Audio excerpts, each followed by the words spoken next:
TPC Sports and the PGA Tour proudly present On the Range, presented by ReliaQuest. Once again, we are live at Torrey Pines, just outside San Diego, California, home of this year's Genesis Invitational, and the elements have been a factor today on this Wednesday before round one begins tomorrow. They'll have to deal with the rain again tomorrow and Friday, and then the forecast looks beautiful over the weekend. We're certainly thinking of everyone near Pacific Palisades and around Los Angeles due to the wildfires in that area. And out of respect for those affected, the decision was made to relocate the tournament from historic Riviera Country Club to Torrey Pines in the South Course, which hosted the Farmers Insurance Open just 3 weeks ago. I'm Taylor Zarzer, joined by two tour veterans, Brendan DeYoung and Steve Scott, and we welcome you to our studios as we get ready for this third of 8 signature events that we play this year on the PGA Tour. BDJ, this is a unique situation, going back to somewhere you just played 3 weeks ago. Yeah, it really is, TZ. And as we look at it, if Harris English can somehow find a way to get it done again this week around this difficult golf course that is Torrey Pines South, he would join Tiger Woods, Jack Nicklaus, and Ben Hogan as the only 4 people to have ever won on the same golf course twice in the same year. Harry, of course, won this tournament 3 weeks ago, the Farmers Insurance Open. He finished third in the U.S. Open on this golf course back in 2021, and it feels sort of like a major championship given how difficult the conditions are. Well, they've ramped the rough up in the last few weeks since the Farmers Insurance Open here for the Genesis. It's going to be 4 inches long. It is very wet. They've had a lot of rain since. It was very dry a few weeks ago. But I'm really targeting guys like Gary Woodland, who's 6th in strokes gained off the tee, and Rasmus Højgaard, guys who have lots of clubhead speed and are very accurate, very high in the total driving stats. And you can't look past a guy like Ludwig Aberg either. He was 4th in total driving last year. I think he's got a bone to pick with this golf course as well. The international players are out in full force to start the year. Harris English is the only American that's won on the PGA Tour so far this year on this golf course. Here's one of the best international players in the game, Tom Kim, working on a unique drill on this tiny little range on the South Course, Steve. Yeah, I kind of like this drill a lot. He's really working on his backswing path right here and trying to just feel where that club wants to go on the backswing. It's a very simple drill. It's actually a drill that you can also really focus on the speed of your backswing too. If you want a slower backswing, you make the golf ball go shorter distance from you. From what Tom Kim looks like he's doing, though, you see it kind of nicked the alignment stick on there. So he's kind of pulling that club back a little bit more inside, was probably getting it too far outside. These players are always trying to fine-tune their engine, so to speak, and really, dial in their backswing, work back to a point of being more neutral with certain parts of their game. Yeah, you're exactly right. You see there, he's got that golf ball on the outside. He's trying to avoid that club going straight to the outside. This was actually a drill that I used a lot. I was the other way. I would suck it way to the inside, and then I would have to reroute it from there. It really is a good drill. And as you say, Steve, it's also controls that speed that the club goes back. You want that golf ball to end up in about the same spot every single time. And it's just a beautiful golf swing there, completely on plane. His caddy Paul Tesori has a close eye on his swing, almost like a father figure out there on tour for him, and really, another eye for him. Paul played the tour back when he left the University of Florida. He only played out on the tour for PGA Tour for 1 year. There's Paul right there in the white hat, but he's caddy for Vijay Singh. He's caddy for Webb Simpson. Just a super knowledgeable guy to walk around each golf course there with Tom Kim.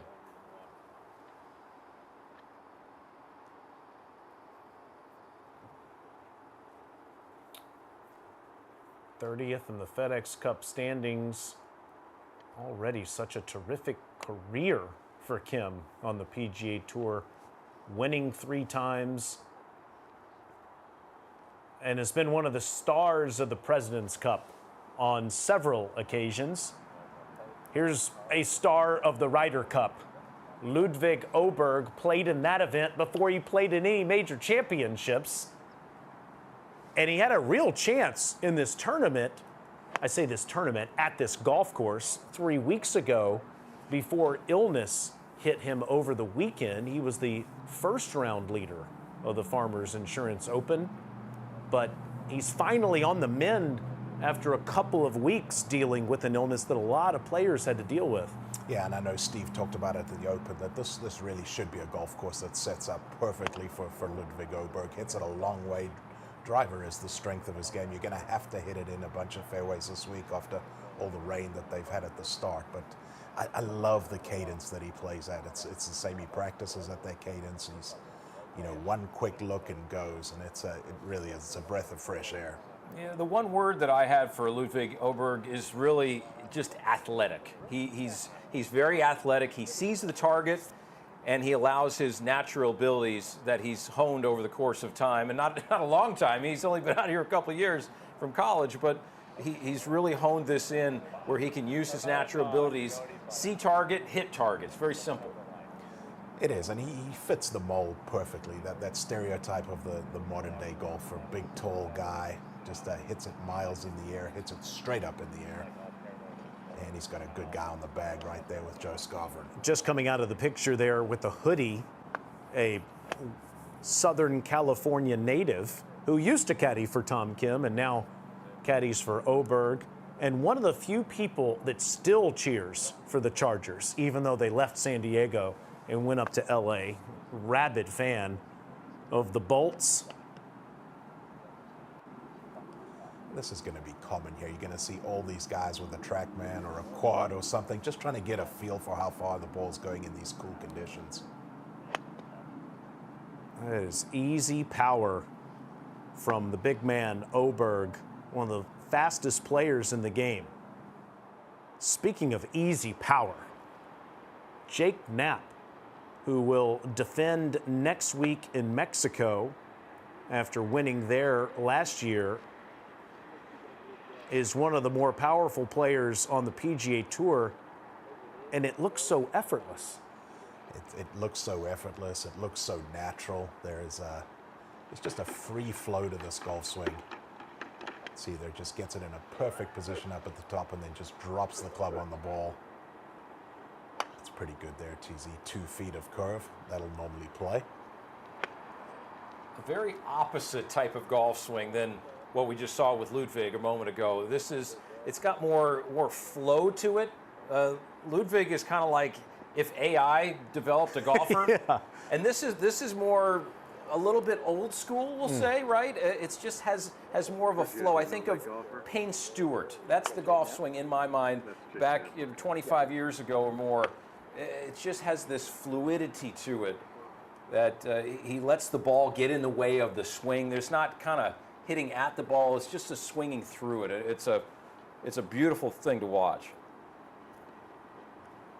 Mackenzie Hughes a few years ago said about Ludwig Aberg that he felt like he was playing Ivan Drago, Yeah. the heel in Rocky IV, who was built out of a lab. And Aberg had to be told who that was, by the way. Knapp, a little more homemade. I think what's also great about him, he's worked with PGA professional named John Ortega in the California space from Costa Mesa Country Club for his whole career. I saw John out at the PGA Championship last year at Valhalla and talked with him a bit, and I think that helps the consistency over time. We do see players jump from coach to coach to coach, and there's a certain DNA, a certain understanding that a longtime coach has with a player like this. I think that relationship is vital. Oh, I couldn't agree more. You look at the top of the game, how long Scotty Scheffler's worked with a Randy Smith, Rory McIlroy with a Michael Bannon. There's something to that continuity that these guys have got. From California bouncer to PGA Tour winner, Jake Knapp. He kind of looks like he could be a bouncer again now, growing out that mustache a little bit. Sorry, Brendan, you can't come into the bar. I don't think anybody's keeping Brendan out of Sean Martin is on the ground for us this week, and he is standing by with Tom Kim. Thanks, guys. Tom, we were watching you hit some balls. You had 2 balls down around the ball you were hitting. Can you explain the drill and what you're trying to accomplish?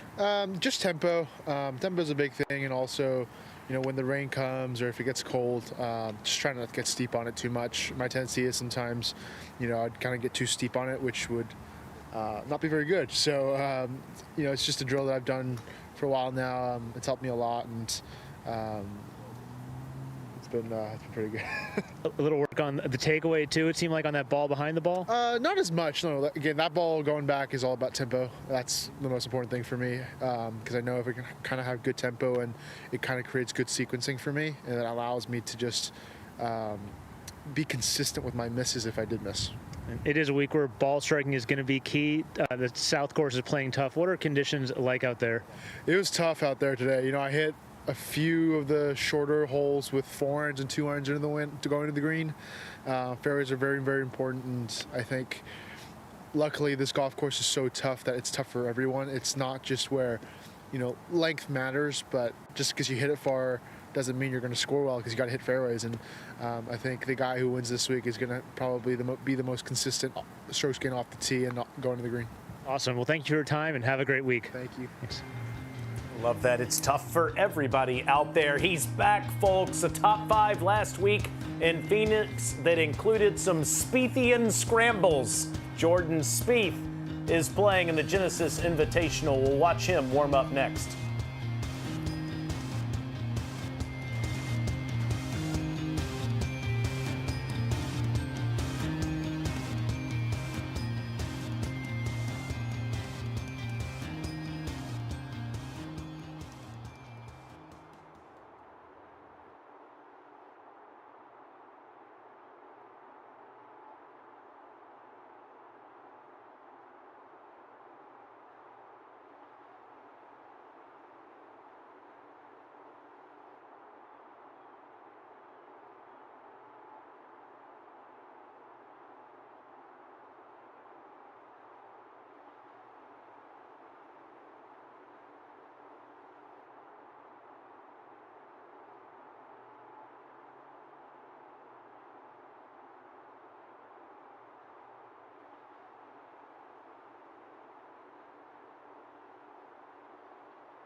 Jordan Spieth is back on the PGA Tour after a wrist injury and surgery in the offseason.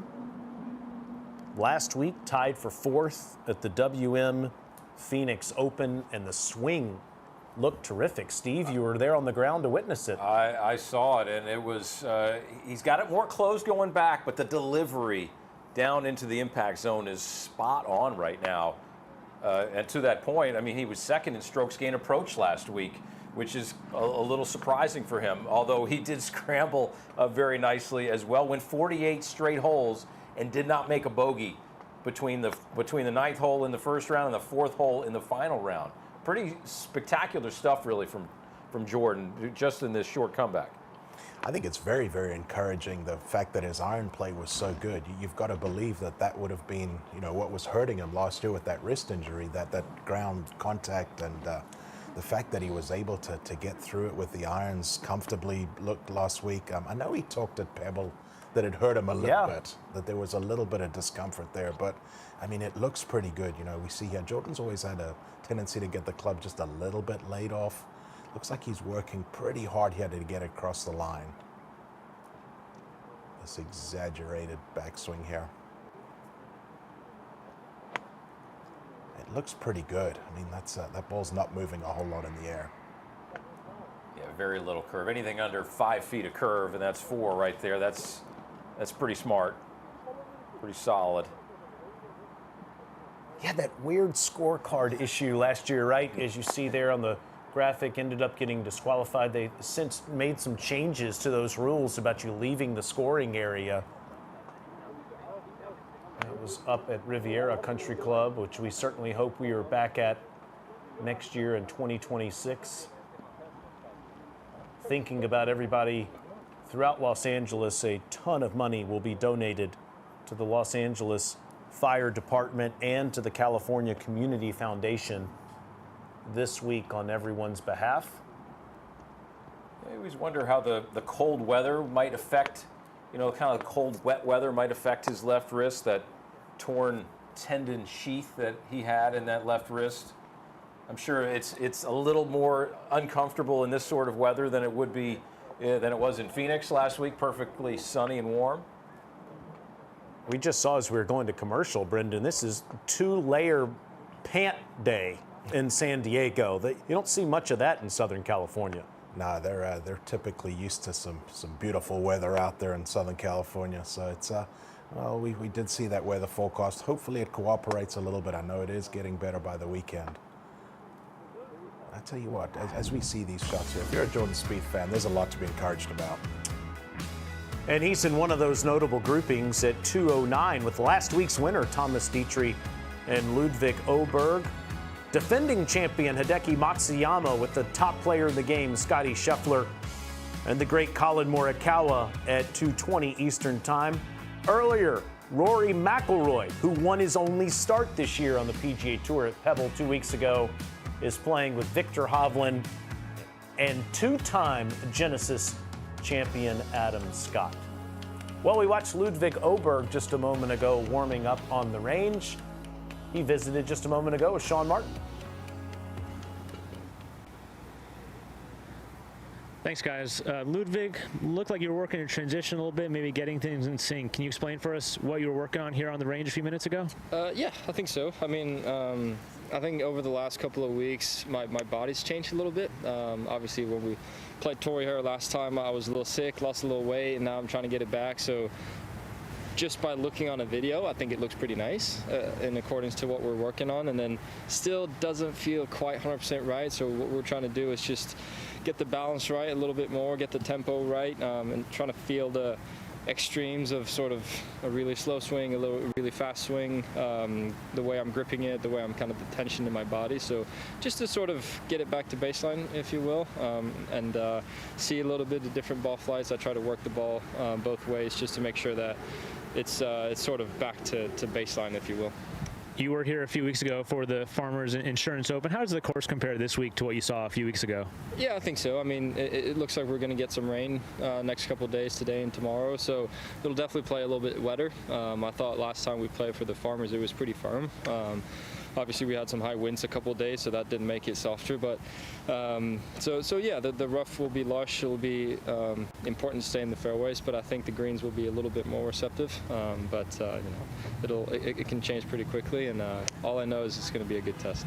And when we were here last, you unfortunately were one of those guys that got hit by that stomach bug, had to withdraw from Pebble Beach as well. When you're getting back to being full health, what's the biggest transition that you need to make?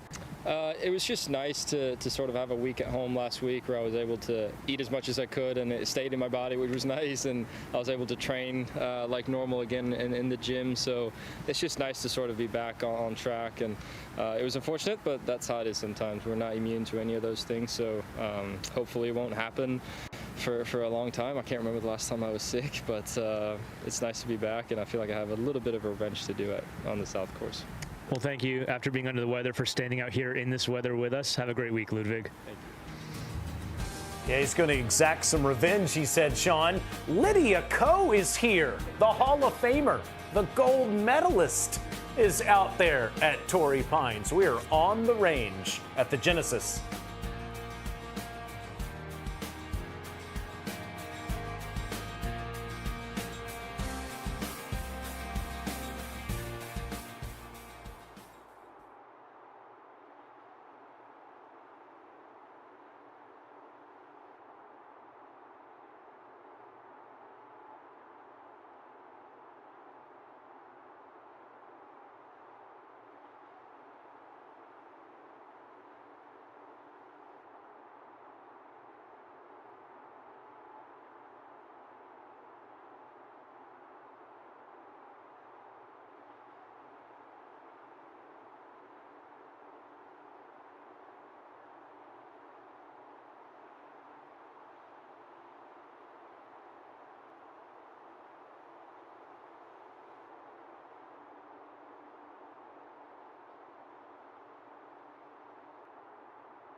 Torrey Pines High School alum Michael Kim is in the field. His 5th career start in this tournament, the Genesis, his first since 2019. And he was able to get in, Brendan, because he finished tie for second last week at the WM Phoenix Open and made it in through the Aon Swing 5. Huge week for a guy to get to come back home. Oh, no doubt about it, TZ. That's really exciting for a Michael Kim, and nice to come in with some form. As you could said, played really, really well at the WM last week, and it looks like he's swinging the club really well to me. It looks very, very comfortable over the golf ball at the moment. Yeah, he's doing a lot of things well. If you look at right here, just some of the things he's working on right here, you can see that tee that's right ahead of him as he was hitting right there. All these players, they're just trying to dial in this little thing. See that little tee right there? He's just trying to line his club face over that. Use it as an intermediate target. You know, kind of recalibrate your eyes and your feel of your alignment that particular day.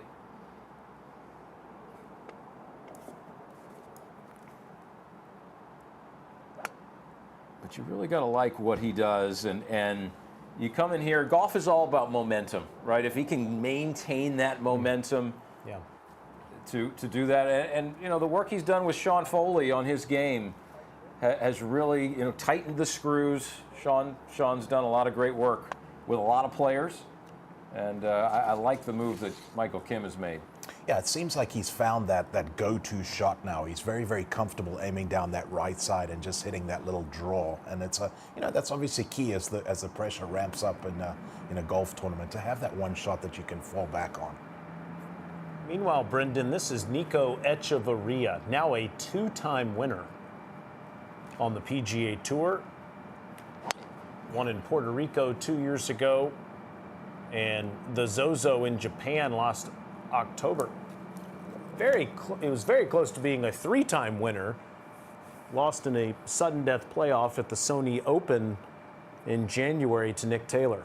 Yeah, you talked about momentum, no doubt. Nico Echavarria, he's got that momentum. He's got that confidence, TZ. You know, he now feels like he belongs out here.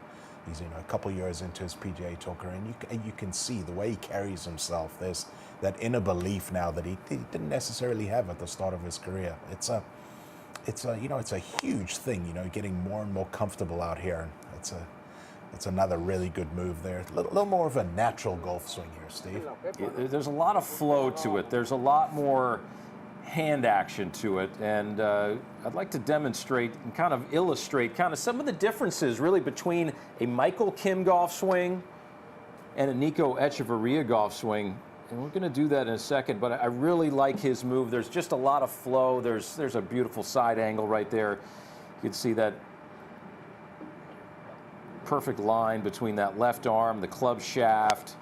Just trying to deliver that club back to the ball to where you started right there. Just checking the impact on the driver. Let's take a look at these side-by-sides, and what I want you to focus on, we're going to take both of these up to the top, and I want you to see what Michael Kim does in his transition versus Nico Echavarria. Now, and the transition point right up here, so right up there with the top of the swing. So there's that, and there's this. You see this angle? There's such a difference in the angle. So here's his left arm, and there's the club shaft. Here's Nico's left arm, and here's the club shaft. So Nico on the right, we're talking lag, okay? You have a lot more lag. There's a lot more that can go wrong when you have that much hand action. Michael Kim, Tom Kim is very similar as well. Very more arms and body oriented, where Echavarria has got a lot more hands and a lot more lag to it, right? And that really leads itself to some inconsistencies in your delivery. Echevarria's ball striking numbers aren't quite as solid as a Michael Kim's are as of late. And here's kind of what we're talking about. With Echevarria right here, 115th in strokes gained off the tee and 98th in total driving. That's the handsy sort of move through the ball. Now you look at a Michael Kim, and he's 28th in total driving. And that's a really highlight of that, really the transition, the move into the golf ball. I just think it's a much more consistent way to deliver the club to the ball. If you're a Nico Echavarria, he's relying so much on timing. There's a lot of timing there. He's going to be one of those guys that you're going to find when he's on, it's going to be on. Is Steve saying that he does not want me to swing it like Nico Echavarria, that there's too much lag and a lot could go wrong, so not to go to parallel? Is that what he just said? TZ, if you could swing it like either of these guys, you'd be just fine. Yeah. You'd be just fine. Yeah, you'd be fine. But, I mean, look, they're both PGA Tour winners. They're both amazing at knowing where that club is. And we're talking about fine lines here. I mean, the strokes gained tee to green number, it was kind of mind-blowing, actually. 168th for Echevarria versus 18th for Michael Kim this year on the PGA Tour. So there's a definite delta there between those two actions. So we take one more look here. Very, very similar to Joaquin Niemann, the look of the golf swing through the ball, that slight dip at the bottom, and that's where he's relying on that timing. I'd love to see him maybe just tighten it up a little bit at the top. Yeah, I think that would certainly help a little bit. There's that tee to green number I just mentioned right there, the 168th.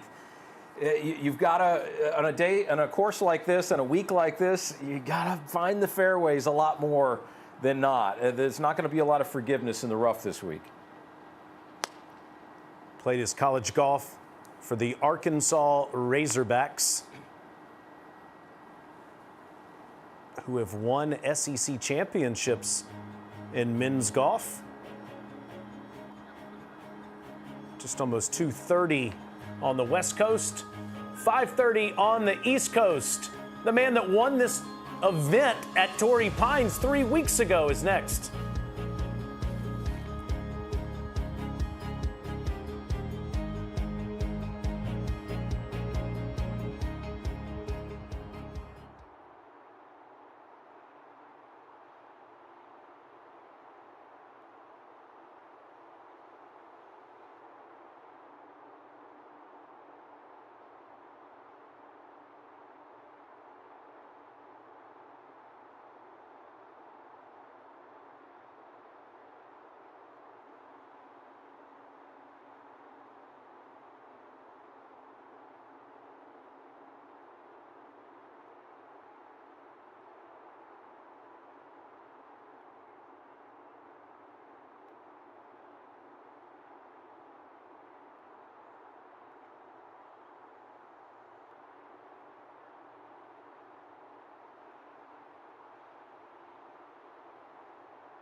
The Farmers Insurance Open 3 weeks ago on this same golf course they're playing this week, the Torrey Pines South course. Harris English, his short game and his speed control on the greens led to 12 consecutive pars to finish the final round, and he ended up winning by 1 shot.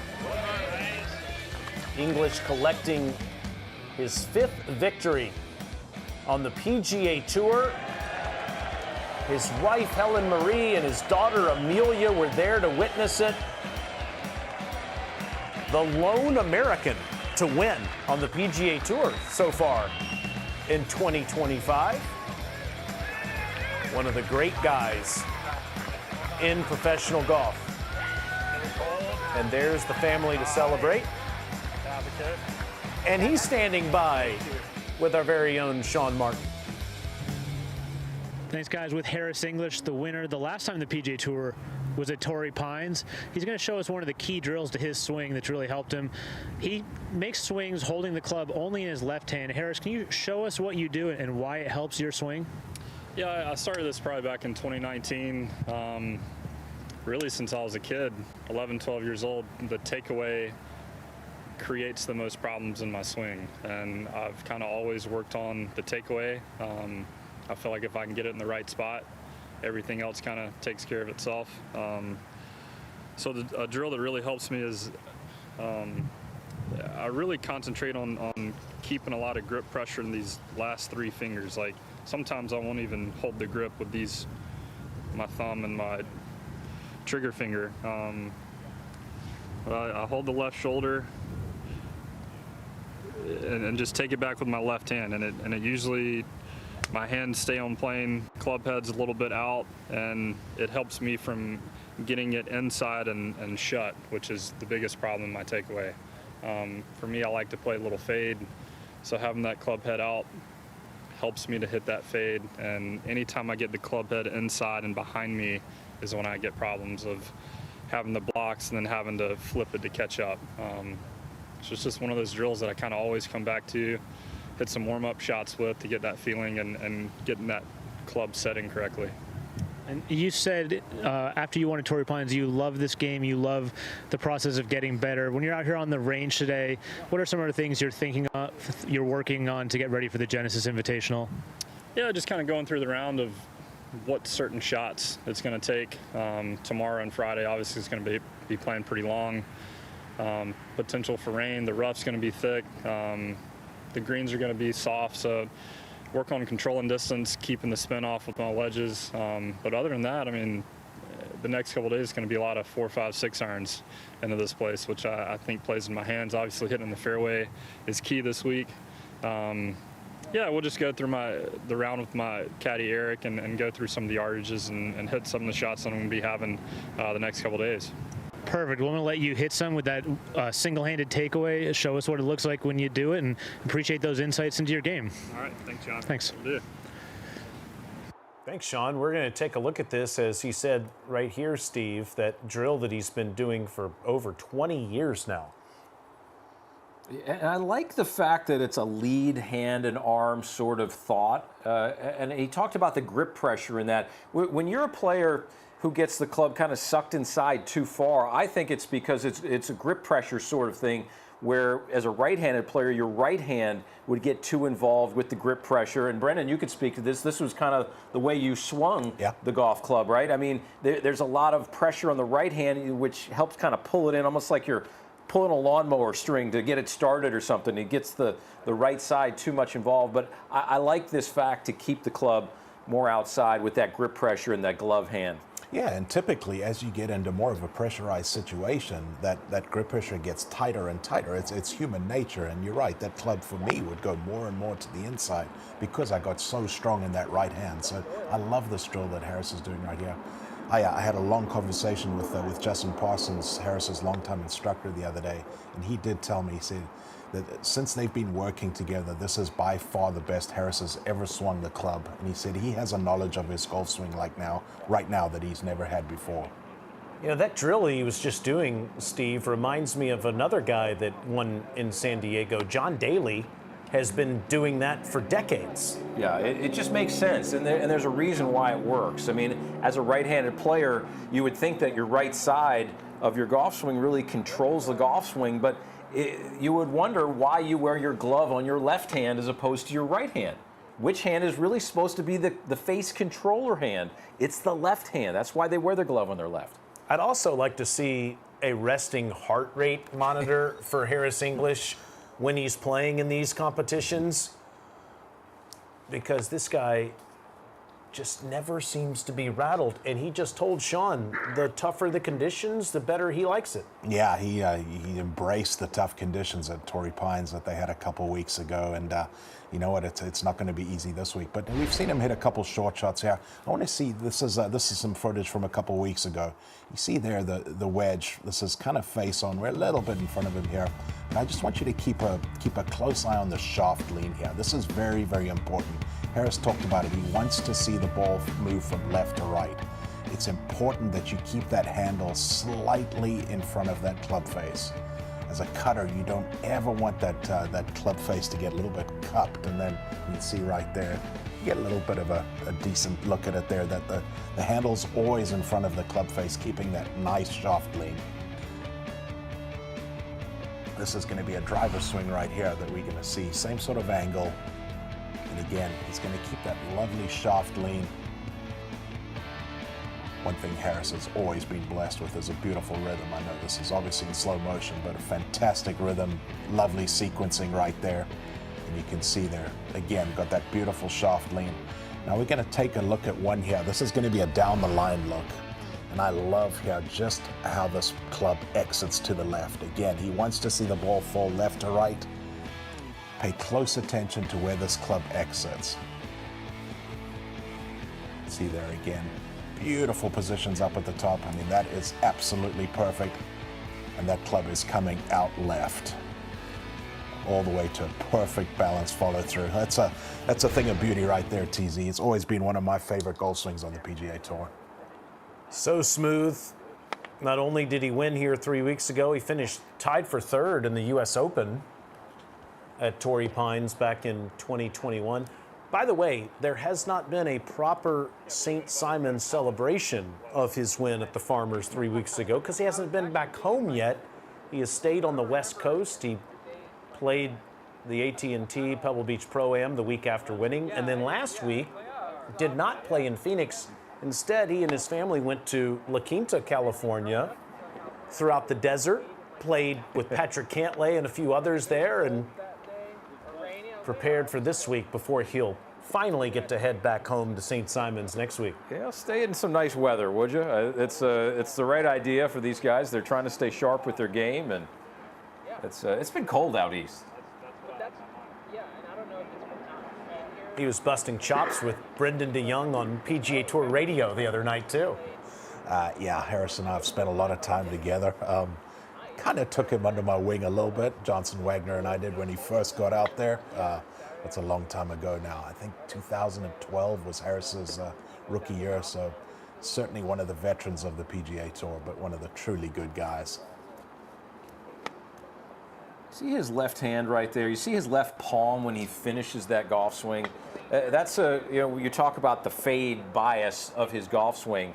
That's kind of a hallmark of people who fade the ball. When they finish the golf swing, their left palm is facing the target, because really the club face and the left palm, again, a lead side sort of thought, it keeps the club face more open through the golf ball. And that's if you want to fade the ball, that's a great way to finish. If you want to draw the ball, do the opposite. See that graphic about his history in this event, which of course has always been played at Riviera Country Club. He sure misses being there, and don't we all? Time now for Better Outcomes, presented by ReliaQuest, one of the more identifiable finishing holes in professional golf, the 18th on the South Course at Torrey Pines. There were a couple of examples. You just showed us one, Brendan, of Harris laying up and ending up making a birdie on that last hole on Saturday in the third round of the Farmers 3 weeks ago. And then you see, Friday, because it was a Wednesday-Saturday format this year.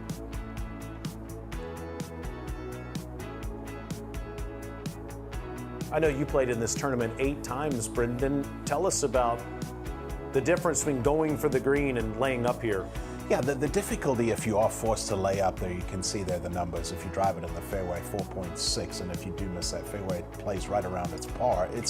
It's such a difficult wedge shot, TZ. You know, we'll see a couple different flags, but you know, when they put it down in the bowl, it's going to get tricky this year because the greens are going to be very soft. You're going to have to hit some kind of wedge shot in there where you take all the spin off, because otherwise you're going to be worried about spinning it back into that penalty area. And again, there when they put the flags up in the high spots, when the greens are soft, it's so hard to keep it in those areas there. And the last thing you want to do is hit over the back of the screen. So it's key that you can drive it in the fairway and be able to give this a go, because it's not a hard bunker shot from either of those bunkers. The tournament committee has suggested, Steve, we might see some different hole locations as well. I'll get your thoughts on that coming up a bit later on, but we go back out to the range. Sean is standing by with Adam Hadwin. And obviously the famous finishing hole, you have to hit the fairway to have a chance to go with that green. What are you looking at on the tee shot? What's your lines and how important is hitting that fairway? Yeah, it's a bit of an easier tee shot for me than some, because I don't hit it as far as some of the other guys out here, so I can kind of, you know, bang it as far as I can up towards that last bunker on the left-hand side and not have any trouble running through. It's going to be more of a question for me of whether or not I get into that zone of can I get there, can I not get there, and if there is an outside chance, it likely would be a 3-wood for me. Is it worth it? You know, it becomes the layup isn't wide by any stretch, but laying up with a 6 or 7, you give yourself a good chance with a wedge, and you know, as long as you can control the spin going into that green after all this moisture, you'll have a good look for birdies. So like you said, first objective, get it in the fairway, and we'll go from there. Perfect. Well, thanks. Great insight there, and thanks for standing in the weather with us and providing that insight. Have a great week. Thanks, Sean. Here are the last 4 winners. So the Farmers Insurance Open playing Torrey Pines. And of course, remember they play the South Course 3 times in that tournament, play the North Course once. This week they'll only play the South Course. And really, it's your only birdie opportunity on that back 9. It's just a very, very tough 9 holes. So you get to 18 and you feel like you've got to make a birdie. Yeah, you better get the ball in the fairway, though. We had that 51% sort of fairway hit this year. Got to start from the short grass. Oh, the robotic range picker. I think Brendan has one of those out on his farm just south of Charlotte, North Carolina. Does great work, doesn't it? We're on the range in San Diego for the Genesis.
Live first round coverage of the Genesis Invitational can be found on ESPN Plus at 12:30 p.m. Eastern Time. That's tomorrow. And Golf Channel's first round coverage starts right here at 4 p.m. Eastern. Just off of the town of La Jolla, off those coastal cliffs, as we send it back to Sean Martin. Thanks, guys. Here with Aaron Rai, the most accurate driver on the PGA Tour. Aaron, you were going to show us one of the important drills you do on the range, standing on an alignment stick to help monitor the weight on your feet. Can you describe what you do and why it's important to your swing? So I always have it down every session, just behind where I set up. Probably every 3 to 5 shots I stand on it just to monitor where the weight is in my feet. There's definitely a tendency for me to get a little bit more towards my toes where I lean forwards, and that can have knock-on effect to playing, to strike, to speed, to consistency of shot shape. So yeah, it's one of the most important things really with my fundamentals and the knock-on effects to the rest of the swing. Where do you like to feel like your weight is on your feet when you have the proper setup? Very central. That took a little bit of trial and error with just understanding patterns of, again, when I got a little bit toesy, sometimes it was good, but sometimes it was a bit inconsistent. But it just seemed that when I settled onto the middle of my feet, there was just a bit more room for error. Swing stayed a little bit better for a little longer. It just created a bit more consistency. So it wasn't like we suddenly kind of stumbled upon the weight should be in the middle of the feet. The results and the shots kind of led us to that feeling, and that's why it's become so important now. And will you hit balls standing on the stick, or is it more of a monitoring situation where you will just stand on it and then go into your hitting station? Exactly, just more of a monitoring kind of thing. Because the weight then changes through the transition in the golf swing, and then as the speed is going into the club. So feeling like the weight is constantly in the middle of my feet as the club kind of sets in motion, particularly on the downswing, could be a really negative feeling. So it's just a train setup and just a train balance at setup. And what are the effects on the golf swing when you do get the your weight too much on your toes? Definitely a tendency to get a little bit overplaying, so the path gets a little too far to the left. Strikes tend to be a little bit sporadic on the face as well, and those are pretty much the two biggest knock-on effects. That can obviously then change distance, the ability to shape it both ways, and then the secondary effects then then can have pretty negative impacts on the swing. But the biggest things is just playing and strike initially. Perfect. Well, thank you for that insight. We'll watch you hit a couple and watch you standing on the stick as well to see how you use it. Perfect. Thanks. That's good. Thanks, guys. Look forward to watching Aaron with both of those gloves on, which always are the case with him, but seem appropriate today, given the cold conditions. What did you make of that conversation, Steve? Well, I think what he does, I think the two most important contact points in the golf swing are the hands to the club and your feet to the ground. Now, he has got that with the two gloves, excuse me. So he's got the contact point there. Now he's just trying to get that other contact point, how his feet are working on the ground, how his balance feels through the golf ball. And the stats prove themselves out. I mean, like Sean said, he's the best driver on the PGA Tour when it comes to accuracy. 72% of the fairways he hit last year. And oh, by the way, he was 7th in strokes gained approach. So he's got a lot of great things going on. It's kind of a surprise he hasn't won more out here on tour. Well, he's one of those guys that's definitely not going to leave any stone unturned. Very, very technical. As you can see there, we've got alignment sticks. We've got something there, another alignment stick going the other way, trying to check his ball position. It's a lot going on. You were talking about how fluid Jake Knapp's swing was. There seems like there's so much tension in this one. Yeah, very, very different. You know, Jake Knapp plays golf like an artist. Aaron Rai plays golf like a scientist. It's different, and you got to figure out what works best for you. As we see him there using that alignment stick, checking where his weight is. You said you were surprised, Steve. He has not won more. He did win in Steve Scott Country at Sedgefield Country Club last year. The Wyndham Championship, yeah. And that's a golf course, and he doesn't necessarily have the biggest cannon off the tee. He's very average when it comes to club head speed, about 115 miles an hour. And so he's not going to be able to contend on every golf course. This golf course might be a challenge for him given the sheer length of it, but he is deadly accurate. And you're right, he's got every sort of a line and every sort. He dots every I and he crosses every T.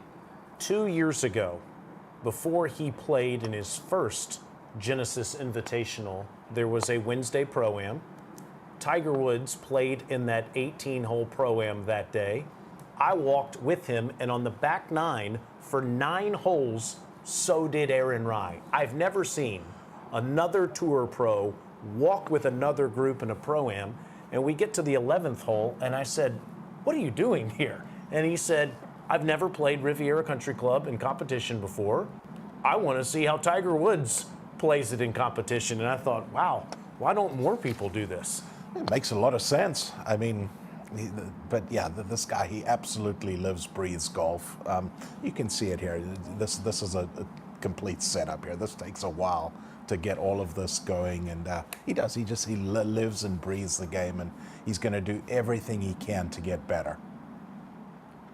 You almost feel like if he didn't play professional golf, he'd be sending rockets to the moon or something. Englishman has become a world-class player, a winner on the DP World Tour, and now also a winner on the PGA Tour. Our tracer technology is presented by TrackMan.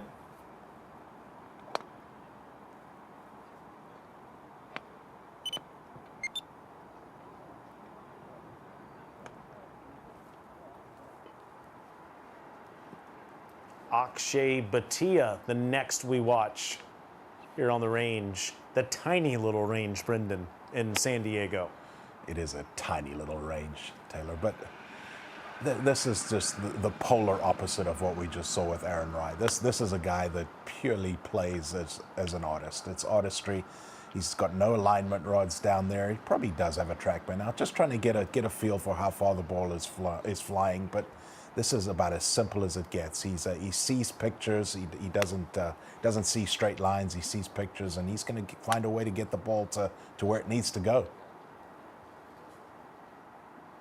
And there's some of the things that we see physically with his game, but mentally, I mean, one of the things that really helped propel him to his first victory was working with the very popular sports psychologist out here on the tour these days, Julie Ilion, who's worked with Justin Thomas, has worked with Wyndham Clark.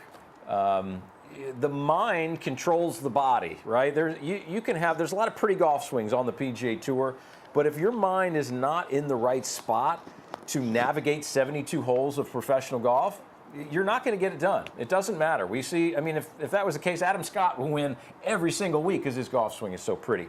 And I mean, he's got an excellent golf swing right here, very fundamentally sound, works with North Carolina-based instructor Chase Duncan, who's out there following him all the time. There's Chase right there in the hoodie. Just dialing in setting up his TrackMan on the golf course during the practice rounds and really, really keeping good control of all of his shots. And this is something right there. That's not normal for Akshay Bhatia. He doesn't normally like to look at a lot of pictures of his golf swing. So he's obviously trying to work on a couple little things, trying to find a couple different positions. But typically he's one of those guys that doesn't want to really see his own golf swing. A terrific 2024. Still looking for that form in 2025. And Steve was just talking about how the game of golf can be confounding at times. We're going to hear from Max Homa a little later on in our broadcast, who yesterday said the game of golf doesn't like me very much right now. We've all been there, Max.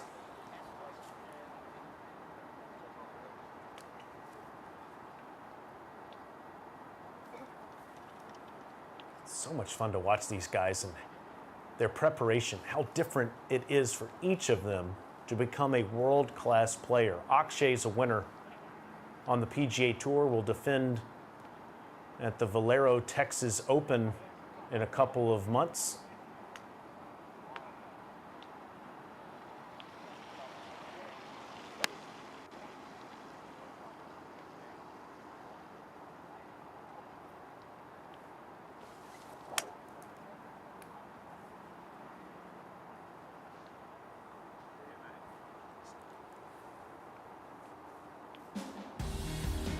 Jason Day on the range getting ready with training aids.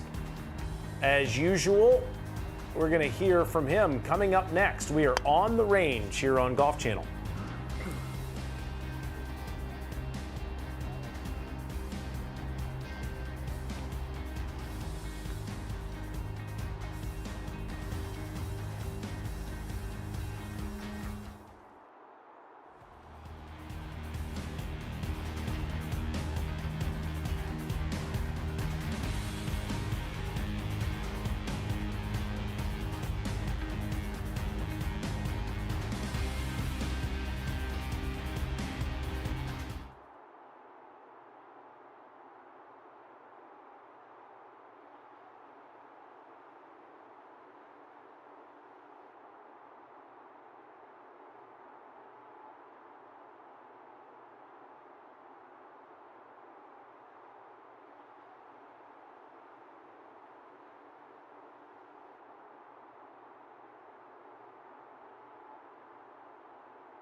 We're on the range on Golf Channel.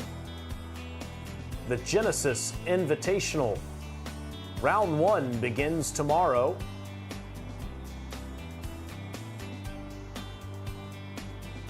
Jason Day is looking to win this tournament for the first time, but he's won on this golf course a couple of times, winning the Farmers Insurance Open twice. Yeah, he's one of those guys that is very, very comfortable around this golf course. And as you look at all the past results around Torrey Pines, you know, it's one of those golf courses that you've got to learn how to play it. Obviously, Tiger Woods figured it out. He did really well. But Brandt Snedeker seemed to always show up on the leaderboards here. Jason Day always showed up on the leaderboards on this golf course. Harris English is in that same kind of mold, always shows up there. There's some intricacies about this golf course that you've really got to learn. And you know, Jason Day is no doubt very, very comfortable out there. Well, there's a patience you have to learn out here, right? Because there's lots of little fingers of greens, the way these greens are constructed, and so you can't fire at every flag. You have to be very smart and then putt over to a lot of hole locations. And we know putting is usually a strong suit, although this year he's outside the top 150 in strokes gained putting. But if you look at what he's doing with that, you know, he's got 7 top 10s on this golf course as well. So, but that training aid right there is very interesting, Brendan. I mean, you know, just trying to get the shaft lean, keeping the hands ahead of the gun, like you talked about with Harris English earlier, keeping the shaft lean ahead. Another guy that wants to see the ball move left to right now. Jason Day had to try and alleviate some of that pressure off his back, and now he's hitting it more with his body. They're just trying to get the ball falling left to right. And again, yeah, we talked about it with Harris English, that you've got to make sure that you keep your hands in front of the face. Brendan DeYoung's old President's Cup teammate. Now Davis Thompson, also a PGA Tour winner, won the John Deere Classic last year. One of the many Georgia Bulldogs on the PGA Tour.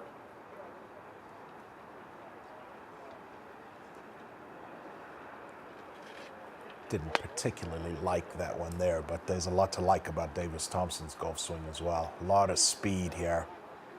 So we see him with the driver. Very, very typical of the modern day golf swing. Hits it way up in the air. It's not too dissimilar to Ludwig Aberg. He's the same height, 6'4". He's got those long limbs and that real beautiful flowing swing right there. And works with Coach Eric Eshelman, who he's worked with since he was 11 years old. And so a lot of consistencies there. I was on the Walker Cup team at Seminole several years back, and I mean, just been a world-class player kind of at all levels, and just going to keep building that out here on the PGA Tour. I mean, those lines, those positions are absolutely textbook. Doesn't look like a whole lot could go wrong there. No, very, very good there. I think the only time he ever gets in trouble, he gets a little bit too quick from the top, but you can see there that he's got some beautiful sequencing going there, and it's just another beautiful ball flight. There couldn't be some chilly days on St. Simon's Island, where Davis lives on the Atlantic Ocean. Not so dissimilar to the weather today in San Diego. I was going to draw a little line. His plane lines, his club goes back, up and down that plane line, just spot on each and every time. Talk about spot on there, Steve. There's zero curve on that last driver that he just hit. Yeah, that'll work. Like that's Ludwig Aberg right there. That's those two guys. You just saw the numbers on Davis. This is a massive week for a player like him. The 7th event of the year. It's the 3rd of 8 signature events. Extra points being handed out, 700 points for the winner.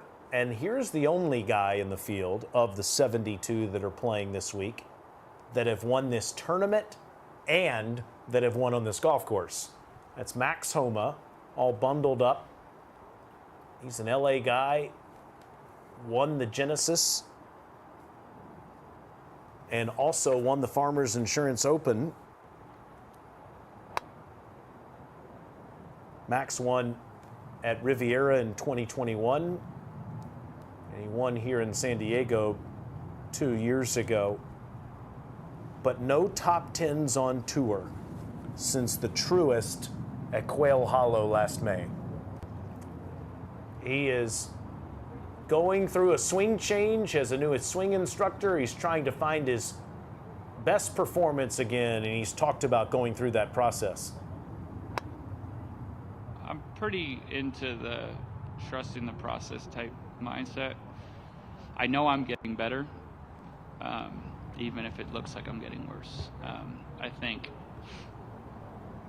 I know what I'm doing is right.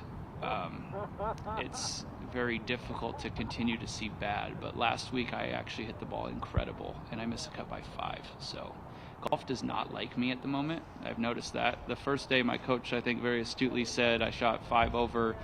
Joe and I were walking down the whole day laughing to each other like, what is happening? Because it didn't feel like it. Like we would be over par in a round like that. And my coach astutely said after, he goes, I think you were 6 combined feet away from being like 2 or 3 under. It just, God, it's a hard game, man. And when it doesn't light you back, it gets very difficult. So I know I'm moving the right direction. I've had some really bad weeks. When we were here 2-3 weeks ago, I played horrendous, played awful at Pebble. And then last week was finally a massive breakthrough on Monday, Tuesday. Felt like I've been looking for this kind of missing link, and I got it. So I wouldn't put a timetable on it. I do believe that if you get up every day trying to get 1 or 2% better, when it clicks, it'll be great. So I know that that's happening, whether it looks like it or not. Just grateful to get that perspective. All of us are that love the game, to hear someone that genuine and that vulnerable too, right? Well, I think the difference, and he talked about the fine line between making and missing a cut, and those he missed by 5 shots. And it's all the work that he's been doing on his full swing that maybe isn't transferring to any time spent on the short game. In the first round last week, for example, he was 4 of 10 in scrambling. Now, he's missing a lot of greens, but he's not getting the ball up and down. If he would have gotten 5 of those up and down, he would have made the cut. And that would have masked a little bit of the ball striking issues. I mean, he had 18 of 36 greens in last week in those first 2 rounds. But he's I think it's very difficult, though, to go through these swing changes and do all this and then have to answer all the questions like he does. And he does it day after day, and you got to commend him for that. Yeah, very much so. And just what we've seen there, I watched him play a lot last week, and he was aiming way left, way left, and he's hitting these big wiping cuts. Looks like he's a lot squarer there, and there's a much better hit on the back of the golf ball. So I agree with what Max Homa is saying, that he's working on all the right things. It's just going to be a matter of, now getting that confidence back. He was working so hard to stop that toe turning over, trying to keep that club face open through the hit there, trying to make sure that that ball went left to right. And looks like it's a little bit more of a natural move at the moment. He was just talking about how golf doesn't like me very much at the moment, Steve. It reminds me of my favorite quote ever about the game from Jeff Sluman, longtime winner on the PGA Tour, and one of the funnier guys in the game, who said, "I hate this game, and I can't wait to play it tomorrow." Yeah, that sounds like a golfer, right? A true golfer. And you hit that great shot on the last hole, or something that keeps you coming back. And that's the attitude these players have to have, because it's all about attitude, and it's about the belief in what you're doing almost more than what the results are giving you, right? It's that belief that we heard in that clip there from Max, and I think that it's crucial for long-term success. This is a long-term plan. This is not a short-term Band-Aid that he's doing. Rickie Fowler is a Southern California native, popular everywhere he goes, but especially at Torrey Pines. We'll watch Rick warm up next. We are on the range for the Genesis.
Rickie Fowler has been connected to this community his entire life, and he's back playing in the Genesis Invitational.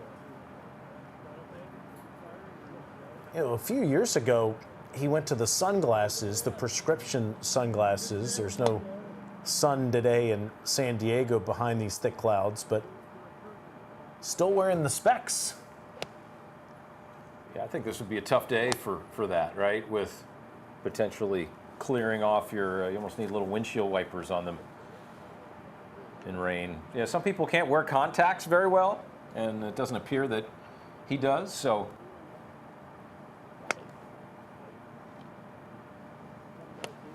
It still feels like it's a matter of time till Rickie Fowler finds some of that form that we saw sort of 5-6 years ago. Still a lot of speed in that golf swing.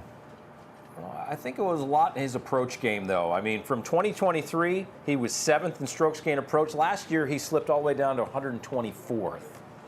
And when you're not giving yourself birdie opportunities, you're obviously not going to be making as many birdies. So he's got to be dialing that in as well. Really, most of his statistical categories regressed last year after progressing the year before. Yeah, that's right, Steve. 2023 was a resurgent year for Fowler, winning on the PGA Tour at the Rocket Mortgage in Detroit, coming so close to winning just up the road at LA Country Club in the US Open. And we'll see this, TZ. He's got a couple different drivers there. He's obviously doing a little bit of driver testing, but some guys will change equipment. You know, this golf course is going to be very, very wet. They might try, Steve, get something with a little bit of extra loft, maybe something that they can keep in the air a little bit longer. We're not going to see a whole lot of ground roll this week, or maybe try and find something, maybe even with a little bit more spin where you can find some fairways. Yeah. Because it's going to be paramount this week. Yeah, I mean, if you're normally a lower spin guy, let's say 2,300, 2,400, yeah, you wouldn't mind adding a couple more 100 RPMs that'll help you hit an extra fairway and help you carry it that a little extra bit. And you know, these players, they're accustomed to doing these things week in, week out. They're just kind of fine-tuning their engine for this golf course, and then next week there'll be a new challenge. But every golf course poses its own challenge, like a NASCAR racetrack. Yeah, we saw Rory McIlroy do it right before Pebble Beach, put a new golf ball in play, and that worked out pretty well for him. Yep. 6-time winner on the PGA Tour. Rickie's still looking for his first win in his native state of California. Sean Martin is standing by with Davis Thompson.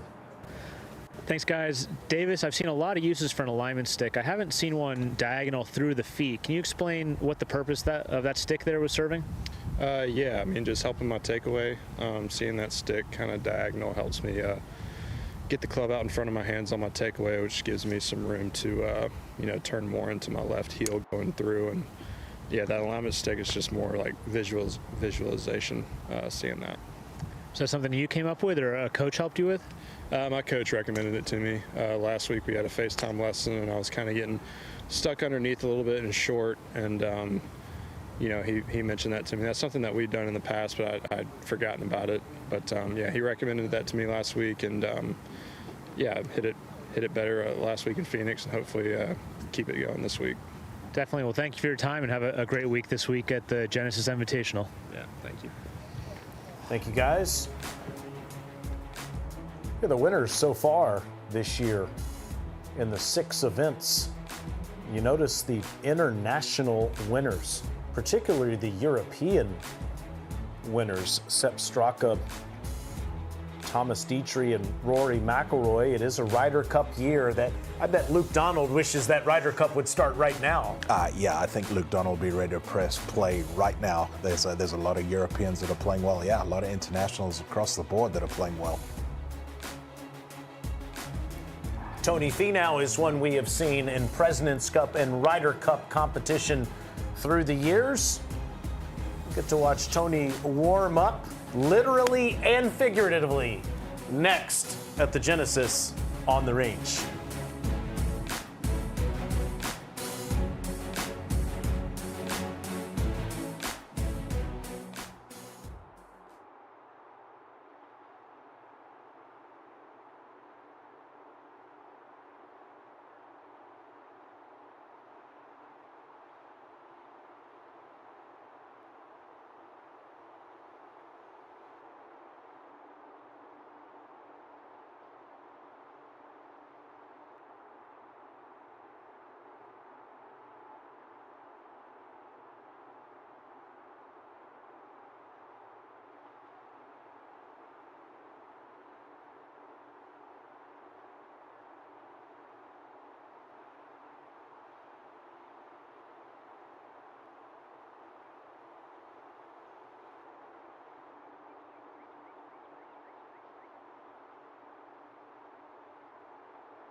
If you love the game of golf, you know this swing.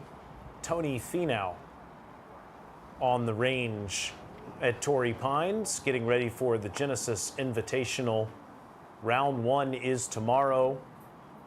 A ton of rain today, drenching the South Course during the Pro-Am. And there is some rain expected in the forecast tomorrow and Friday, but the sun will peek out on Saturday and Sunday. 72 players in the field, low 50 and ties, and anyone within 10 shots of the lead will make the cut to the weekend.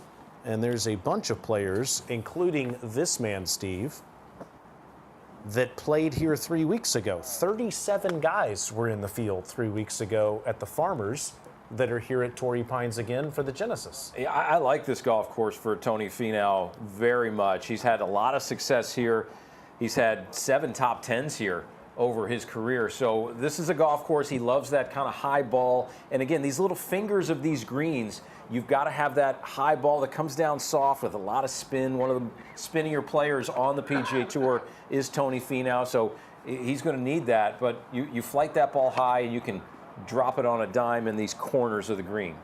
Yeah, you're exactly right, Stevie. He's one of those guys that when the schedule comes out at the beginning of the year, he will pencil in Torrey Pines as one of the golf courses that he loves to play.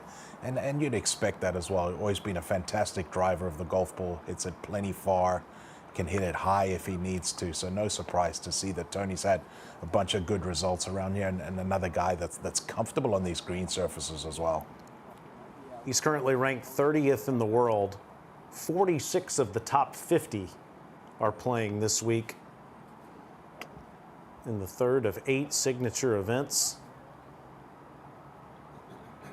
Single digits was the low score, by the way, the winning score 3 weeks ago for Harris English. It wouldn't surprise me if that's the case again. No, not at all. I don't expect anybody to get to double digits. We're expecting some breezes to come in with the rain tomorrow, and tomorrow's going to be kind of a day of survival. It's going to be one of those days that if you can go out and shoot something around par, it's going to be a really good score.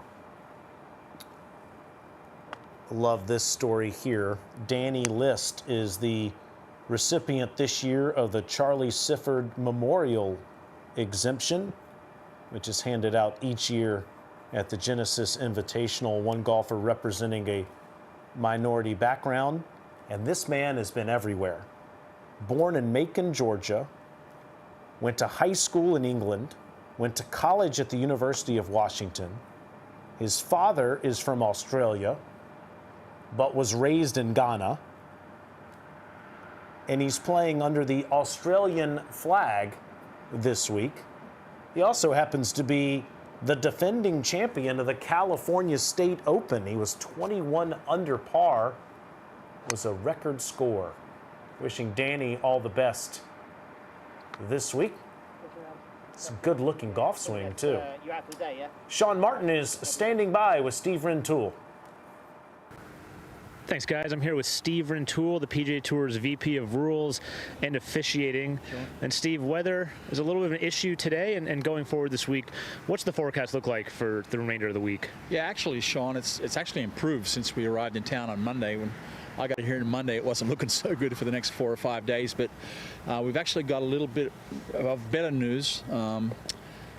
Today, we're going to have a little bit of light rain and drizzle like we have right now, mist. And again, that's going to continue overnight and into tomorrow. But then after that, it looks like we're clearing out come Friday, come the weekend. So we should have a nice sunny weekend for the championship. I know we were looking at flood warnings, so we're not worried about delay of play or anything like that? No, I don't see any possibility. Still, when you come to Southern California, you've always got the possibility of marine layer creeping in on you at any point in time. We've had that before. So keep our fingers crossed that it all stays out in the ocean for the weekend. Well, that's definitely good news. And a bit of a unique situation here. We've returned to Torrey Pines just a few weeks after the Farmers Insurance Open. Can you talk about how the golf course is going to play differently than it did just a few weeks ago? Yeah, well, first of all, Sean, obviously the collaborative effort between Genesis, TGR, Farmers Insurance Open, and Torrey Pines, quite frankly, has been remarkable. Their efforts to come together and rebrand and configure everything for the Genesis Invitational has been just astounding. And to a man talking to players, you wouldn't really have known we played here 3 weeks ago. The golf course is still in fantastic condition, and it's a testament to their agronomy team from Torrey Pines and to our agronomy staff for holding it together. So now, as far as the setup goes, Sean, you know, when the golf course was prepared for the Farmers Insurance Open, there was no knowing that we're coming back here in 3 weeks' time for a signature event. So it's very, very difficult for us to do. Our hands are semi-tied as far as rough heights, the way the holes are going to play, the routing, that kind of stuff. So we know that Torrey Pines South is an iconic golf course, held the U.S. Open. Tiger winning here, obviously, and Rahm. So our hands were somewhat tied as far as what we could do with rough heights. However, you know, we got a lot of things in our arsenal with golf course setup, and Torrey Pines has a wonderful variety of par threes with many tee options. I mean, the third hole, the 8th hole, the 11th hole, 16th hole, they can all play different day to day with varying yardages, varying tee, you know, using different teeing areas. So I think the viewers will see a lot of different looks on the par threes, and I think also at Torrey, the par fives are the same way. We can set up par fives and make them look very different day by day. So I think you're going to see a greater variety in the setup than you would have at the Farmers Insurance. You know, the other thing that people don't understand is that at the Farmers Insurance Open, we only have 3 hole locations on the South course because the first and second rounds are, you know, it's a duplicate. So, but this week we have 4 hole locations. So our staff's been working diligently to, you know, figure out, you know, the 4th hole location on a lot of these greens. So that's been a little bit of a challenge, but we're very excited about presenting the golf course in a slightly different way than it may have looked to the viewers for the Farmers Insurance. I'm not going to give away too much information, but I mean, everyone's used to seeing, you know, a front left pin over the pond at 18 and Torrey Pines on Sunday. You may not see it there this Sunday. We'll see. But, you know, we're just trying to give things a little bit different look. There was our host, Tiger, made a very famous putt on that 18th green to a front right hole location many years ago. So, you know, you may see that hole location get used, add a little bit of excitement. So we'll see how it plays out, but we got some plans to make this championship look a little bit different than it looked 3 weeks ago. Well, looking forward to see that Sunday hole location. As you said, it was a Herculean effort to keep this event in Southern California, and definitely for a good cause. Yeah, thanks, Steve. We can't get lost. Yeah, we can't get lost on why we're here, and that's it's a testament to everybody. So, thanks.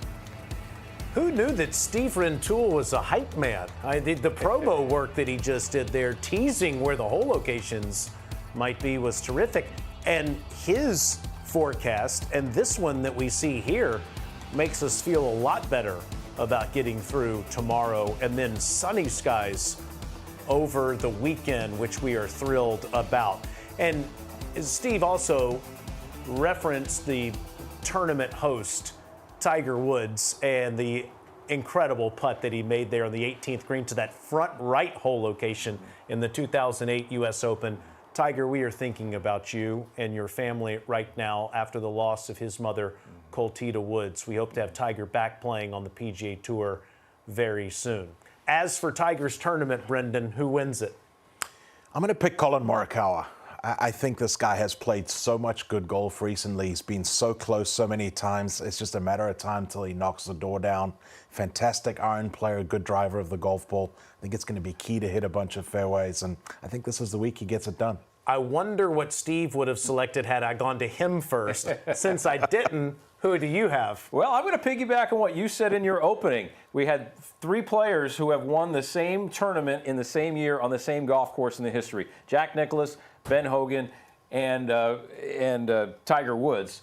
Harris English, you're up this week, my friend. Wow, okay. 3 weeks after winning at Torrey Pines, he does it again. Just a reminder, we'll be on ESPN Plus at 12:30 for PGA Tour Live, and then over to Golf Channel in the afternoon for first and second round coverage. You can watch that at 4 p.m. Eastern Time. Appreciate Steve Scott and Brendan DeYoung, Sean Martin on the ground, David Gross, and our entire production team as well. I'm Taylor Zarzer, a staple on the PGA Tour, the Genesis Invitational, and Torrey Pines coming together for the first time for this event this year.